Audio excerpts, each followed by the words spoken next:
The northern lights are not like anything else on our planet. They are mysterious.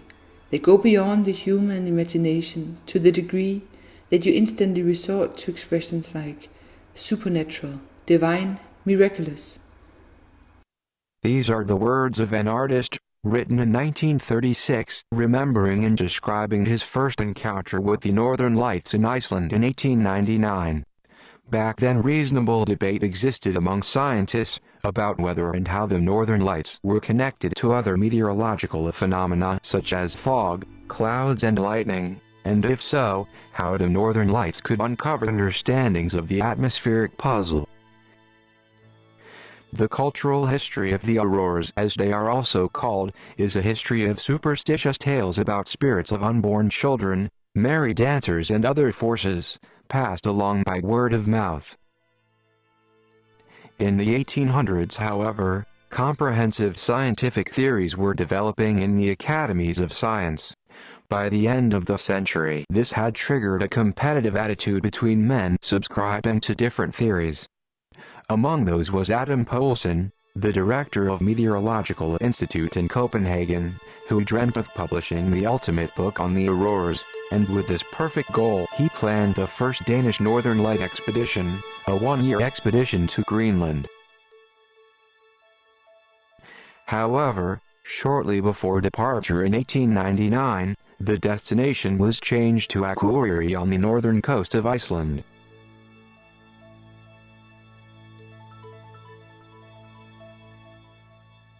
At the time Poulsen was 66 years old, but nevertheless he took command of the expedition, which also included 3 young members: Dan Lacour, a student in physics at Copenhagen University, Ivar Jansen, student at the Polytechnic University, and the artist and Count Harald Moltke.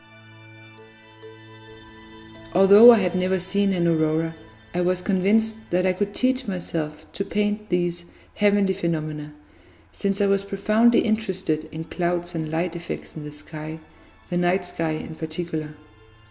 I believed they should be painted in pastel colors.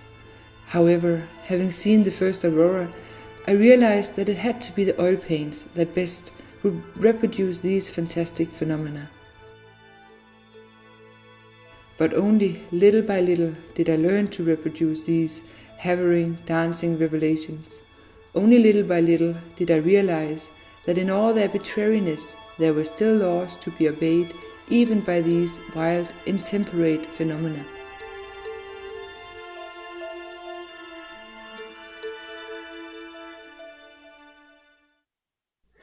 One year earlier, Moltke participated in another scientific expedition, where his task was to paint the landscape formations, hills and fjords of the Disko district in Greenland.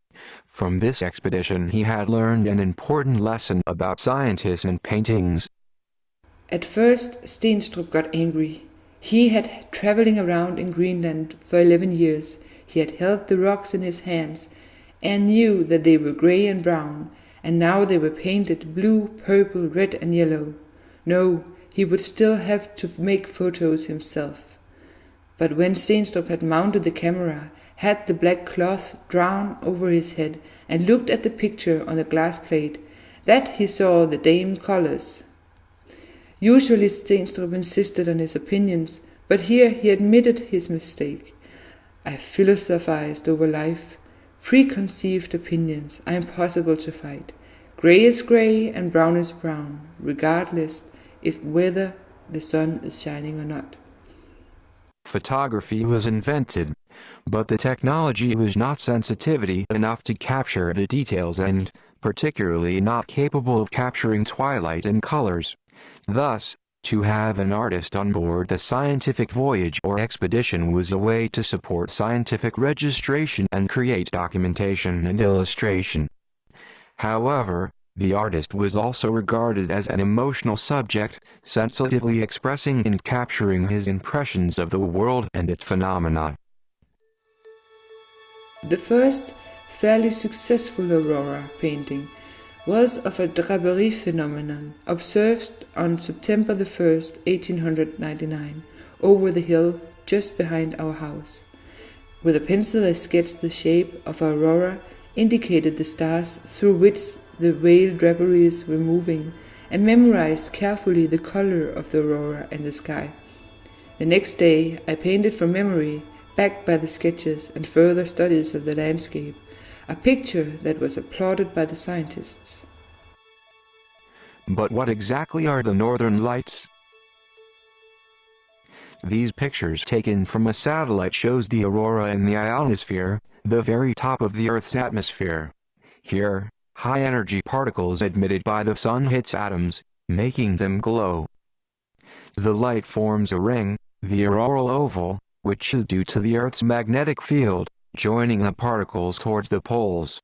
Accordingly, southern lights exist as a mirror to the northern lights. Together the phenomena is also called the auroras polaris. In fact, the particles from the sun are sent off in the constant solar wind, which sometimes bursts in storms.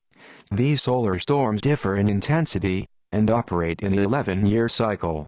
Thus, we can calculate back in now and know that the years of the Danish Northern Lights expedition to Akureyri in 1889-1900 in fact took place during a solar minimum. Adam Poulsen knew about the 11-year cycles back then. Regardless, he chose to go on his mission.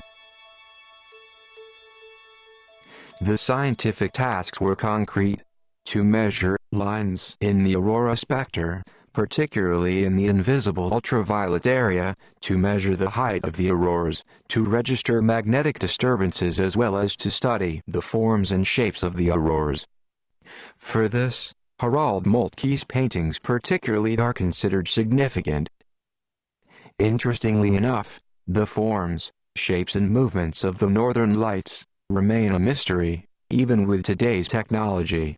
And although Adam Poulsen's Grand Northern Lights theory eventually fell apart, it is impressive how far they came in uncovering the nature of the auroras, with very little means. Before we could begin serious work, we had to establish our observation post at the top of Sulur. The snow was already quite deep. The higher we went, the more the snow. We were riding Icelandic horses, but had to climb the final steep slope on foot. At the top there was a wonderful view. Deep below us the fjord, where Akureyri was almost hidden. Further out on the tongue of land turning east was Odderey, with its light grey wooden houses shining in the bright sunshine. Eyjafjord continued northwards, ending in the distant northern sea. The thin air has an intoxicating effect, and you would pity the poor creatures plodding around down below. Here was freedom and beauty. Here you could look down on everything, even the high mountains. It was almost like flying before man could fly. But then, when the harsh, violent weather came along, then your intoxication was cured. Then the storms rushed over the top in their mighty power, and you felt like a worm that would pitifully die if it could not crawl into the safety of a cave. The storm would howl over the snow on top of our shelter with such a noise that we had to protect our eardrums with cotton. The barometer would fall 20 minutes in the wind gusts, and the barograph would draw jagged mountain contours as dark plots on its curved traces. But no matter what the weather conditions, we had to go out 3 times a day to read the instruments. A gap in the series would make our work worthless. The Sulur mountain is a trademark for Akureyri. It is a picturesque mountaintop elevated above the city, which in 1900 was only a small town, a Danish town. It was located right at the shore of the fjord, where trade ships could anchor during the summer season. The 2 observatories of the expedition were shipped all the way from Copenhagen, as temporary constructions, and are long gone from today's street map. But when translating and inserting the coordinates of that time into a modern GPS, it shows that the main observatory was located right by today's entrance to the cemetery, just above the old part of Akureyri, while the other observatory was located on the very top of Sulur. For the historians and other local residents of Akureyri today, it is unbelievable that the expedition team could do permanent observations on Sulur all winter long. Already back in 1900, Akureyri was the second largest town in Iceland. It still is, however it has increased remarkably since then, and today the city has more than 17,000 inhabitants, its own airport, and university, museums and weather stations reporting local forecast on the aurora via the internet.